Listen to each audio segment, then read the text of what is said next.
مسلمان میں عقیدہ توحید پختہ کرتی ہے، اور دعا اس دولت کا نام ہے جو صرف مومن کے پاس ہے، کافر کے پاس نہیں۔ نبی پاک علیہ السلام نے فرمایا الدعاء صلاح المومن، دعا مومن کا ہتھیار ہے، کافر کے پاس یہ ہتھیار نہیں ہے۔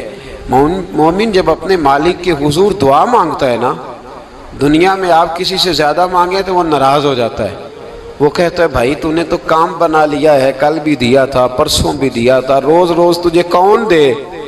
میرے نبی پاک علیہ السلام نے فرمایا جو اپنے رب سے زیادہ مانگتا ہے رب اس سے زیادہ راضی ہوتا ہے، زیادہ راضی ہوتا ہے۔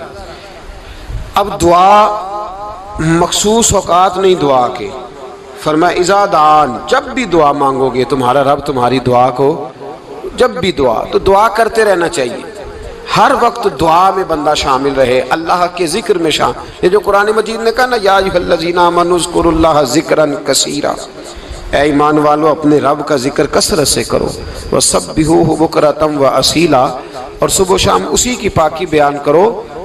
تو اس سے مراد یہ نہیں ہے کہ تسبیح لے کے سارا دن مسجد میں بیٹھے رہو اور کام کوئی نہ کرو، بلکہ اس کا مطلب یہ ہے کہ روٹی شروع کرو تو اللہ کے نام سے، اختتام کرو تو اللہ کے نام، سو جاؤ تو رب کا نام لے کے، سویرے اٹھو تو اللہ کا نام لے کے، جب تمہیں کوئی چیز اچھی لگے تو ماشاءاللہ کہو، جب کوئی مصیبت آئے تو کہو انا للہ و انا الیہ راجعون۔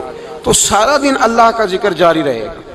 نبی پاک صلی اللہ علیہ وسلم نے مسلمان کو ایک دوسرے سے ملنے کا طریقہ بتایا۔ مصیبت آئے تو کیا کہنا ہے؟ صرف فوتگی پہ نہیں کہنا، اس کی وضاحت کر دو۔ کوئی بھی الذین اذا اصابتہم مصیبہ، جب بھی کوئی مصیبت آئے، اللہ کے بندے کہتے ہیں ہم اللہ کی طرف سے آئے ہیں اور اللہ کی طرف ہی ہم نے لوٹ جانا۔ تو میرے عزیز ہر وقت اللہ کا ذکر جاری رہے گا، ہر وقت زبان پہ رب کریم کا۔ دیکھیں نا نبی پاک علیہ السلام نے ہمیں ملاقات کا طریقہ بتایا۔ ایک صحابی آئے تو انہوں نے آ کے کہا السلام علیکم، نبی پاک علیہ السلام نے فرمایا رب تعالیٰ نے اسے 10 نیکیاں عطا فرمائی ہیں۔ دوسرے آئے تو انہوں نے کہا السلام علیکم ورحمۃ اللہ، تو محبوب فرمانے لگے، امام بہقی نے اس کو لکھا ہے، محبوب فرمانے لگے رب کریم نے اسے 20 نیکیاں عطا فرمائی۔ ایک اور آئے، عرض کیا السلام علیکم ورحمۃ اللہ وبرکاتہ، محبوب فرمانے لگے اللہ نے اسے 30 نیکیاں عطا فرمائی۔ اچھا اس کا مطلب کیا ہے؟ السلام علیکم، تم پر سلامتی ہو، سادہ ترجمہ یہ ہے کہ تم سلامت رہو، تم سلامت رہو، ورحمۃ اللہ وبرکاتہ، تم پر اللہ کی رحمت بھی ہو اور اس کی برکتیں بھی ہو۔ وہ کیا کہتا ہے؟ وہ کہتا ہے وعلیکم السلام، تم پر بھی سلامتی ہو، ورحمۃ اللہ وبرکاتہ، اللہ کی رحمت ہو اور اس کی۔ یہ جو مسنون دعائیں ہیں نا جو حضور نے ہمیں دعائیں سکھائیں ہر موقع پہ، ان کا کمال دیکھیے۔ اب ایک مسلمان نے آتے کہا السلام علیکم، اس کا مطلب کیا ہے؟ تم پر۔ اب وہ جھگڑا کرے گا اسے مارے گا، اس کا مال چھینے گا؟ اس نے تو آتے ہی کہا ہے تم پر سلامتی ہو۔ تو جو سلامتی کی دعا دینے والے ہیں وہ جیب تھوڑی کاٹیں گے، وہ غبن تھوڑی کریں گے، ڈاکہ تھوڑا ڈالیں گے۔ اسلام نے لفظ ہی وہ سکھایا ہے کہ فرمایا جب تم نے ملنا ہے تو تم نے دعائیں کرنی ہیں ایک دوسرے کے لیے۔ اب ہمارے ہاں نئے نئے لفظ آ گئے، ٹیلی فون اٹھایا تو کہا ہیلو، اس کا کیا ترجمہ ہے؟ کون ہے؟ اس کا کیا ترجمہ ہے؟ جی جناب، اس کا کیا مطلب؟ ہم نے دیکھا بڑے بڑے سمجھدار لوگ السلام علیکم کی بجائے کہتے ہیں کیا حال ہے؟ بھائی کیا عجیب بات ہے، بھائی کیا حال ہے کا کیا مطلب ہوا؟ وہ بعد میں کرنے کی بات ہے۔ اور کچھ تھوڑا سا جو ادیب ہیں، جو بیچارے حروف کے پیچ و تاب میں رہتے ہیں، وہ کہتے ہیں آداب عرض ہے۔ وہ کیا ہوتا ہے جی؟ اسلام نے دعا سکھائی ہے السلام علیکم، یہ کتنی خوبصورت دعا ہے۔ جب آپ گھر کے اندر داخل ہوئے تو آپ نے دعا دی السلام علیکم، یہ دعا دی آپ۔ ایک صحابی حاضر خدمت ہوئے، عرض کی یا رسول اللہ صلی اللہ علیہ وسلم میرے گھر میں غربت رہتی ہے، کیا کروں؟ نبی پاک علیہ السلام نے فرمایا جب بھی گھر جایا کرنا گھر والوں سے سلام لیا کر، گھر والوں سے کیا کہا کر؟ السلام علیکم، جب بھی گھر جائے۔ یعنی گھر آیا، اب گھر والوں نے بتایا کہ ماچس کی ڈبیا تو لے آؤ۔ اب یہ دکان کونے پہ تھی گھر والے پہ، وہاں سے ماچس کی ڈبیا لے کے واپس گیا تو کہنے لگا السلام علیکم۔ پھر گھر والوں نے کہا ہو بتانا یاد ہی نہیں رہا، چینی بھی ختم ہو گئی ہے۔ تو یہ پھر گیا چینی لینے، لوٹ کے آیا تو کیا کہا؟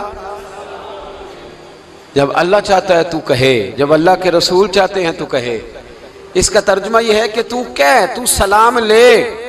اللہ رسول چاہ رہے ہیں کہ تو سلام لے تاکہ تیرے گھر میں سلامتیاں ڈال دی جائیں۔ تو فرمایا سلام لینی ہے تو نے، اور ساتھ تو نے اس طرح کرنا ہے کہ 3 دفعہ سورۃ اخلاص کو پڑھنا ہے۔ امام قرطبی نے اس کو لکھا ہے۔ اس نے کہا حضور غربت بڑی ہے، غربت بڑی ہے تو کہ وظیفہ بتائیں۔ فرمایا جب بھی گھر جاؤ سلام لو اور 3 دفعہ سورۃ اخلاص پڑھو۔ وہ صحابی کہتے ہیں میں پکا ہو گیا۔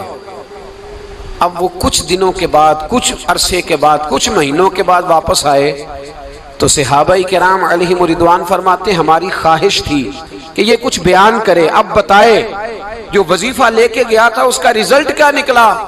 کہتے اس نے بڑی حیرت انگیز بات کی، حیرت انگیز عجیب انداز میں۔ کچھ لوگوں کا دل ہوتا ہے نا کہ مجھے ملے میرے پڑوسی کو نہ ملے، اور کچھ کا دل ہوتا ہے یار مجھے بھی ملا ہے اور الحمدللہ میرے پڑوسی کو ملا ہے۔ تو صحابی جب حاضر ہوئے تو صحابہ کہتے ہیں ہمیں تجسس تھا کہ یہ کچھ بتائیں، تو حضور نے فرمایا کیا حال ہے تیرا؟ کہا یا رسول اللہ کمال ہی ہو گئی ہے حضور، میں جب بھی گھر جاتا ہوں سلام لیتا ہوں اور 3 دفعہ سورۃ اخلاص پڑھتا ہوں، میں تو امیر ہو ہی گیا ہوں، میرے تو ہمسائے بھی امیر ہو گئے۔ کتنا پیارا ہے یہ جملہ، کتنا حسن ہے، اتنا اچھا لفظ کسی اور کے پاس ہے ہی نہیں جو الفاظ ہمیں ہمارے رسول نے عطا فرمایا۔ اس کو اپنائیے، اس کو اپنائیے۔ یہ الگ بات ہے کہ لوگ مطلب کے لیے سلوٹ کر لیتے ہیں بڑا سارا، لیکن مطلب کے لیے نہیں۔ جس کو جانے اس سے بھی سلام لیں، جس مسلمان کو نہیں جانتے اس سے بھی۔ تو نبی پاک نے ہمیں مسنون دعائیں سکھائیں۔ رات کو جب سونے لگیں اللہ کے رسول صلی اللہ علیہ وسلم نے ہمیں دعا سکھائی۔ حضور نے فرمایا جب سونے لگو تو مسلم شریف میں فرمایا تم نے یہ دعا پڑھنی، اللہم باسمک اموت و احیا۔ تم نے کہنا اے اللہ میں تیرے نام پر مرتا ہوں اور تیرے نام پر جیتا ہوں۔ نبی پاک صلی اللہ علیہ وسلم نے ایک حدیث میں فرمایا کہ یہ جو نیند ہے نا یہ موت کی چھوٹی بہن ہے، یہ موت کا ایک حصہ ہے۔ جس طرح انسان سو جائے تو کوئی خبر نہیں ہوتی کیا ہو رہا ہے، بالکل وہ اٹھا ہے تو اس نے کہا ہو یہ کیا ہوا، سو جاتا ہے نا آدمی اسے خبر نہیں ہوتی، اوہو میں نے تو 11 بجے اٹھنا تھا یہ تو 3 بج گئے، اب اسے خبر نہ رہی۔ سوتے ہوئے لوگ چوری کر لیتے ہیں، بلکہ اس طرح بھی ہوتا ہے کہ آدمی نے گکھڑ اترنا تھا، وہ پنڈی سے آ رہا تھا لیکن وہ سویا ہوا تھا، آنکھ تب کھلی جب کاموں کی آ گیا تھا، اب اس کا اس پر زور ہے۔ تو فرمایا کیا پتا اب تو کھل گئی کاموں کی، جا کے لاہور جا کے کسی جگہ پہنچ کے، تو یہ بھی ممکن ہے کہ کھلے ہی نہ، نیند ہی موت کا سبب بن جائے۔ تو کہہ کے سو کہ یا اللہ تیرے نام پہ سو رہا ہوں۔ اللہ کس نام پہ سو رہا ہوں؟ یار اگر ہم ان دعاؤں کا حسن سمجھے، مت اللہم باسمک اموت و احیا، یا اللہ میں تیرے نام پہ سوتا ہوں اور تیرے نام پر اٹھتا ہوں، گویا کہہ رہا یا اللہ میری نیند بھی تیرے فضل سے ہی ہے، اور اگر آنکھ کھل جائے تو وہ بھی تیرے فضل سے ہی ہے۔ کتنا اعلیٰ نبی پاک علیہ السلام نے انداز سکھایا۔ اور پھر بخاری شریف میں حدیث موجود ہے، فرمایا جب اٹھو تو کہو الحمدللہ الذی احیانا احیانا بعد ما اماتنا والیہ النشور۔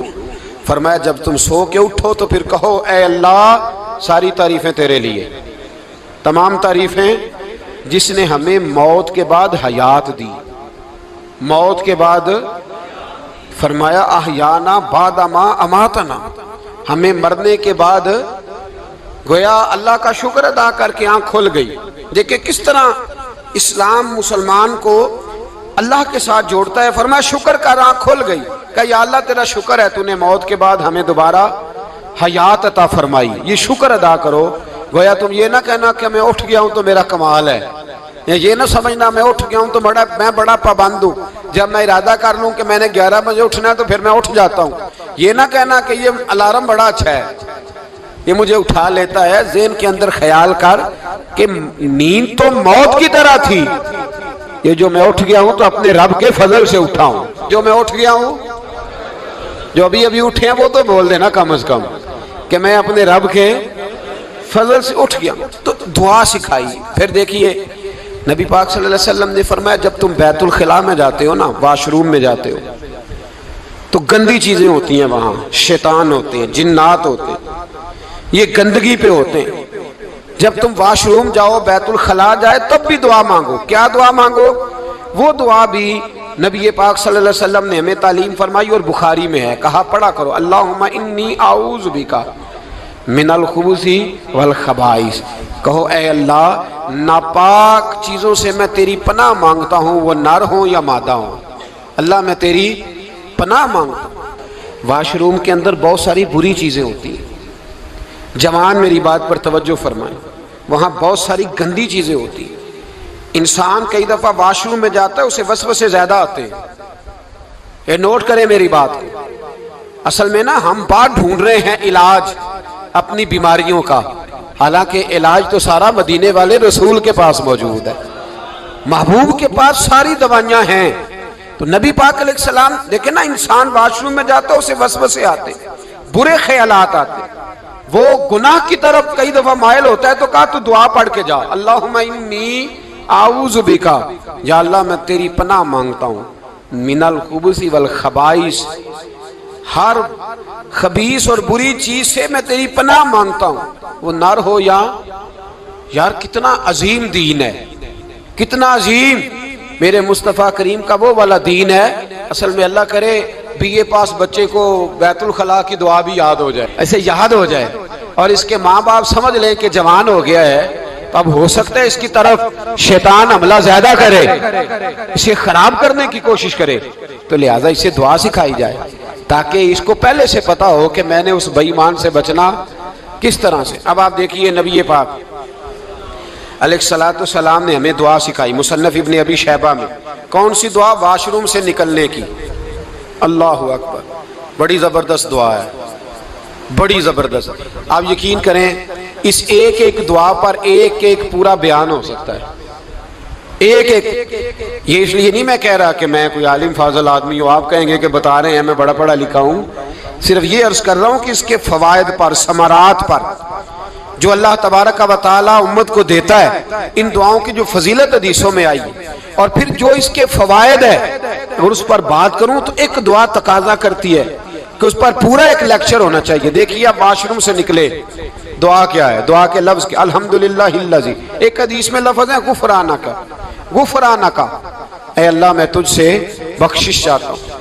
اور جو مشہور اور معروف ہے مصنف ابن ابی شیبہ کی روایت، فرمایا الحمدللہ الذی اذھب عنی العذاب وعافانی، فرمایا اے اللہ تیرا شکر ہے، واش روم سے نکلا ہے تو کہہ رہا ہے یا اللہ تیرا شکر ہے تو نے مجھ سے اذیت دور کی، وعافانی، اور تو نے مجھے عافیت عطا کر دی، اذیت دور کر دی اور عافیت۔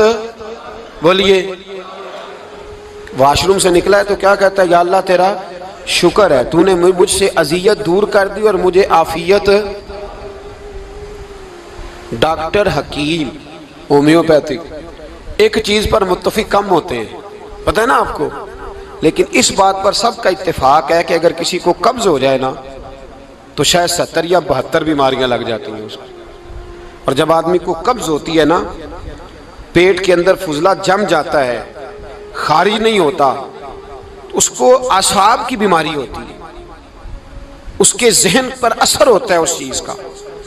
آپ یہ مت سمجھیں کہ کھانا کھانا ہی ایک کمال ہے، اللہ نے یہ بھی نعمت بنائی ہے کہ کھانا جب خارج ہوتا ہے تو وہ بھی اللہ کا بہت بڑا احسان ہے۔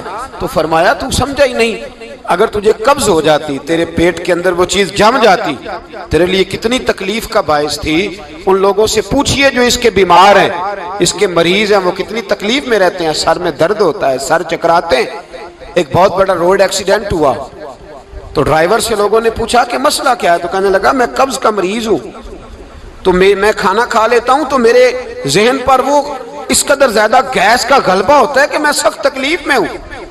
نبی پاک علیہ السلام نے ہمیں سمجھایا اور بتایا کہ سمجھ لو یارو، کھانا کھانے کی نعمت تو اللہ نے تمہیں عطا فرمائی ہے، لیکن کھانا کھانے کے بعد اس کا اخراج بھی اللہ کی بہت بڑی نعمت ہے، تو اللہ کا شکر ادا کرو۔ پھر جب آپ گھر سے نکلیں گے تو بھی اس کی دعا ارشاد فرمائی، بسم اللہ توکلت علی اللہ، اللہ کے نام سے گھر سے نکلتا ہوں اور میں نے بھروسہ بھی اللہ کے نام پہ کیا۔ جب گھر سے نکلیں تو کس کے نام پہ بھروسہ کریں؟ بولیے حضرت رابعہ بصریہ رحمت اللہ علیہا، آپ تشریف لے گئیں حج کرنے، جس دن واپس آئیں اپنا اونٹ کہہ گئی جاتی دفعہ، کہنے لگی اللہ میں تیرے حوالے کر کے جا رہی ہوں، اور بسم اللہ توکلت علی اللہ، بھروسہ بھی تیری ذات پہ۔ جس دن واپس آئی نا اسی دن کسی نے بتایا کہ اماں آج ہی تیرا اونٹ مر گیا ہے، تو اونٹ کے سرانے کھڑی ہو کے کہنے لگی مولا میں تو تیرے نام پہ تیرے پہ بھروسہ کر کے گئی تھی، تیرے حوالے میں تو تیرے گھر گئی تھی۔ تو لوگ کہتے ہیں اماں کے منہ سے لفظ نکلے تو اونٹ زندہ ہو کے کھڑا ہو گیا، کھڑا ہو گیا اونٹ۔ تو اماں کہنے لگی نہیں تمہیں غلطی لگی ہے، مرا ہی نہیں تھا، پہلے سے ہی موجود تھا، وہ اپنی کرامت بھی نہیں ظاہر ہونے دی۔ تو بھائی گھر سے نکلیں تو کس لفظ پر کہ یا اللہ میں تیرے بھروسے پہ نکل رہا ہوں میں، اس کے دو فائدے ہوں گے، ایک تو آپ اللہ کی امان میں جا رہے ہیں، اللہ کی امان میں آ رہے ہیں، اور دوسرا جس گھر کو آپ چھوڑ کے جا رہے ہیں اسے بھی اللہ کی امان میں دے کے جائیں۔ تو کتنا لذت والی دعا ہے جو نبی کریم علیہ السلام نے ہمیں سکھائی۔ اب ذرا حدیث سنیں خوش ہو کے، دیکھیں حضور نے دعا سکھائی، فرمایا جب دیکھ لو نا کسی کو ہنستا ہوا، کیا کرتا ہوا؟ ماشاءاللہ آپ تو ہنسنے لگے۔ جب کسی کو ہنستا ہوا دیکھو تو کہا کرو اضحک اللہ سنک، یہ دعا یہ بخاری ہے، فرمایا دعا مانگا کرو جب کسی مومن کو ہنستے ہوئے دیکھو تو دعا مانگو اضحک اللہ سنک، اللہ تجھے ہنستا ہی رکھے، اللہ تجھے، بولیے جل نہ جایا کرو کہ میں پریشان ہوں تو یہ ہنس کیوں رہا ہے، جھلا نہ کرو، بلکہ کیا کہا کرو اللہ تجھے ہنستا رکھے، اللہ تجھے۔ نبی پاک صلی اللہ تعالی علیہ وآلہ وسلم نے فرمایا، ترمذی میں حضرت اسامہ بن زید رضی اللہ تعالیٰ عنہ سے حدیث مروی ہے، حضور نے فرمایا جس نے کسی کے ساتھ احسان کیا اور جس پر احسان کیا، اگر اس نے یہ دعا پڑھ دی نا جزاک اللہ خیرا، تو فرمایا اس نے اللہ کی بھی پوری حمد کر دی اور محسن کا صحیح شکریہ بھی ادا کر دیا۔ کیا کہنا ہے؟ جزاک اللہ، اللہ تجھے بہترین جزا عطا کرے۔ اس کا ترجمہ کیا ہے؟ اللہ تجھے بہترین، کیونکہ حضور فرماتے ہیں من لم یشکر الناس ولم یشکر اللہ، جس نے بندوں کا شکریہ ادا نہیں کیا اس نے اللہ کا بھی شکریہ ادا نہیں کرنا۔ تو کیا کہنا چاہیے؟ جزاک اللہ خیرا۔ اور اگر اماں کہتی ہو بچوں کو انگریزی سکھانی ہے تو کیا کہنا ہے؟ پھر شکریہ ادا کرنے میں کیا کہنا ہے؟ Thanks, thank you. او خدا کے اس کا ثواب کتنا ہے؟ بولے انگریزی ایک زبان ہے، اس کو زبان ہی رہنے دیں گے۔